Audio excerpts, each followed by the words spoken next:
ভাবুন তো, রাস্তায় আপনার ফোন ছিনিয়ে নিল এক চোর। আপনি ভাবছেন ফোনটা বুঝি আর ফেরত পাবেন না, কিন্তু কিছু সময় পর সেই চোরই আবার আপনার ফোনটা ফিরিয়ে দিয়ে বলল, এটা আমার লাগবে না। এক ভুক্তভোগী জানান, তার স্যামসাং ফোনটি নিয়ে যাওয়ার পর চোর সেটি ফেরত দিয়ে বলে, স্যামসাং চাই না। আর এক ঘটনায় এক বাইকে থাকা চোর একজনের ফোন ছিনিয়ে নেয়। পরে সেটি স্যামসাং বুঝতে পেরে ফোনটি আবারও ফুটপাতে ছুঁড়ে ফেলে দেয়।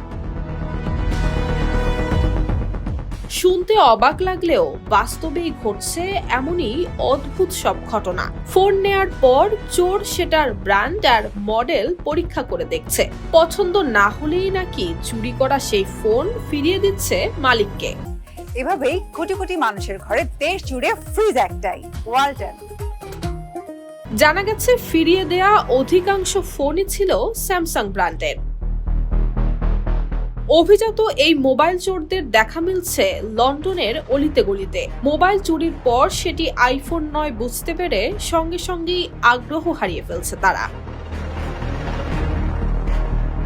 চোরদের ভাষ্য, চুরি করা আইফোন পুরনো ফোনের বাজার কিংবা বিদেশি বাজারে তুলনামূলক ভালো দামে বিক্রি করা যায়, তাই তাদের কাছে এগুলোই বেশি আকর্ষণীয়। কিন্তু অ্যান্ড্রয়েড ফোনের দামও অনেক হতে পারে। তবে অপরাধীরা কোন মডেলের ফোন পুনরায় বিক্রয় মূল্য বেশি সেটি বুঝে লক্ষ্য ঠিক করছে বলে ধারণা করা হচ্ছে।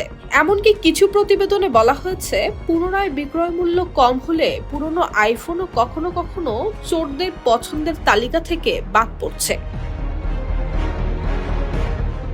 লন্ডনে মোবাইল ফোন ছিনতাই দীর্ঘদিন ধরেই বড় সমস্যা হয়ে দাঁড়িয়েছে। বিশেষ করে রাস্তা কিংবা ফুটপাতের পাশে দাঁড়িয়ে ফোন ব্যবহার করা মানুষদের লক্ষ্য করে চোরদের দ্রুত ফোন ছিনিয়ে নিয়ে পালাতে দেখা যাচ্ছে।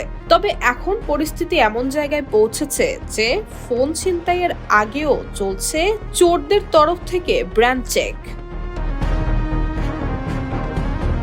News desk, Bangladesh bulletin.